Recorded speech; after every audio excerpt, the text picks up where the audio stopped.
तो चलिए दोस्तों जानते हैं उत्तर प्रदेश की सिलेक्टेड बड़ी और महत्वपूर्ण खबरों को सिर्फ 5 मिनट में। अगर आपने इस चैनल को सब्सक्राइब नहीं किया है, सब्सक्राइब कर ले, पास ही बेल आइकन दिया होगा उसे भी ऑन कर लें। साथ ही कमेंट बॉक्स में अपने जिले का नाम जरूर बताएं ताकि आपको वहां की खबरों से डेली अपडेट करा सके। चलिए बढ़ते हैं अपनी पहली खबर की ओर। बांग्लादेश पर अखिलेश यादव की पहली प्रतिक्रिया, मोदी सरकार की विदेश नीति पर उठाए सवाल। समाजवादी पार्टी के राष्ट्रीय अध्यक्ष और कन्नौज से सांसद अखिलेश यादव ने बांग्लादेश मुद्दे पर प्रतिक्रिया दी है।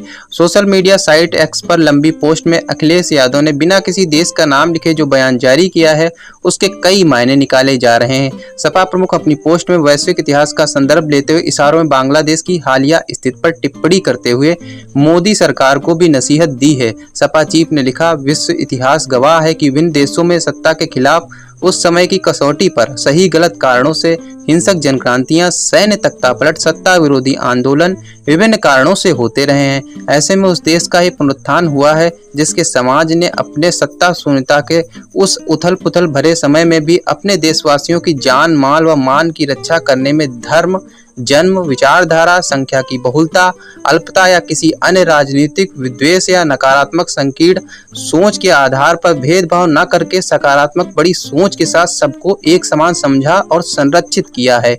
अखिलेश ने लिखा, देश और देशवासियों की रक्षा करना हर देश का कर्तव्य होता है।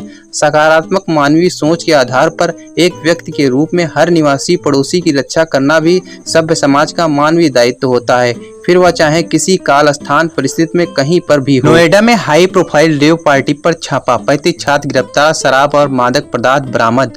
नोएडा से एक हैरान करने वाली खबर आई है। नोएडा पुलिस ने सेक्टर 94 की सुपरनोवा वेस्ट सोसाइटी में चल रही एक अवैध रेव पार्टी का पर्दाफाश किया है। इस कार्रवाई में पुलिस ने 35 छात्रों को गिरफ्तार किया है, जिनमें कुछ प्रमुख विश्वविद्यालयों के छात्र भी शामिल हैं।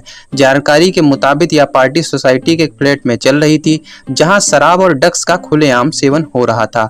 मामला तब सामने आया जब पार्टी के दौरान एक शराब की बोतल फ्लैट से नीचे गिर गई। इससे परेशान होकर सोसाइटी के निवासियों ने तुरंत पुलिस को सूचित किया। पुलिस की टीम ने मौके पर पहुंचकर देखा कि कई हाई प्रोफाइल परिवारों के बच्चे अवैध रूप से शराब और नशीले पदार्थों का सेवन कर रहे थे। पुलिस ने तत्परता दिखाते हुए सभी 35 छात्रों को हिरासत में ले लिया। प्रारंभिक जांच से पता चला कि गिरफ्तार किए गए छात्रों में अधिकांश दिल्ली एनसीआर के प्रमुख स्कूलों और विश्वविद्यालयों के छात्र हैं।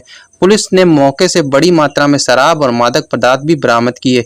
नोएडा पुलिस ने इन 35 छात्रों के खिलाफ एफआईआर दर्ज कर ली है और मामले की गहन जांच भी शुरू कर दी है। इंटरनेशनल ट्रेड शो, यूपी की ब्रांडिंग का बेहतरीन अवसर, मुख्यमंत्री योगी आदित्यनाथ ने कहा। उत्तर प्रदेश में 25 से 29 सितंबर के बीच यूपी इंटरनेशनल ट्रेड शो के दूसरे संस्करण का आयोजन किया जाएगा।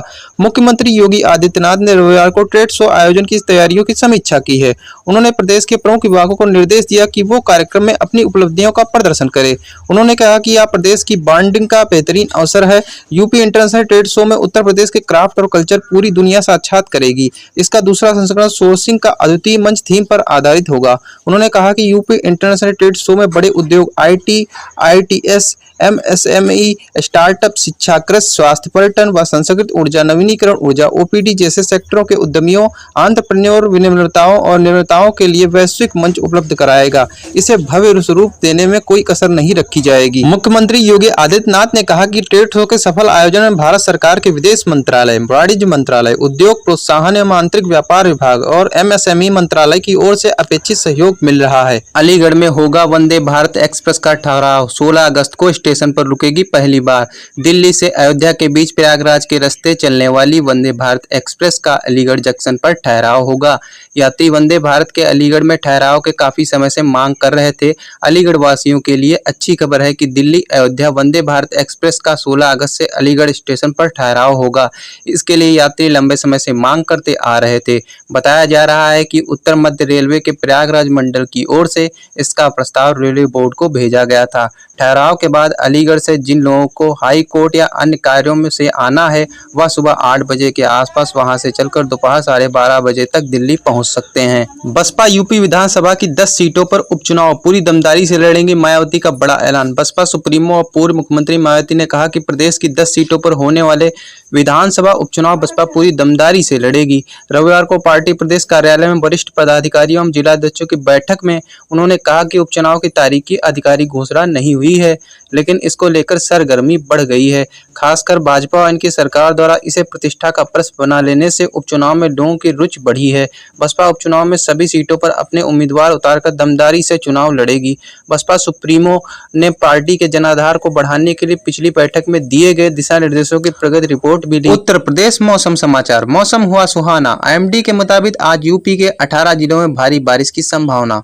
उत्तर प्रदेश के विभिन्न जिलों में पिछले कई दिनों से बारिश जारी है। कुछ जिलों में रुक रुक कर बारिश हो रही है तो कुछ जिलों में तेज बारिश हो रही है। कुल मिलाकर सावन का असर हर जगह दिख रहा है। सोमवार को उत्तर प्रदेश के 18 जिलों में भारी बारिश का अलर्ट जारी किया गया है। मौसम विज्ञान केंद्र लखनऊ द्वारा जारी अपडेट के अनुसार सोमवार को प्रयागराज, कौशाम्बी, मिर्जापुर, सोनभद्र, चंदौली, वाराणसी, संत रविदास नगर, जौनपुर, मऊ, गाजीपुर, बलिया, कुशीनगर, महाराजगंज, कानपुर देहात, सिद्धार्थनगर, कानपुर नगर, इटावा, औरैया एवं आसपास इलाकों में गरज चमक के साथ बारिश होने की संभावना बताई है।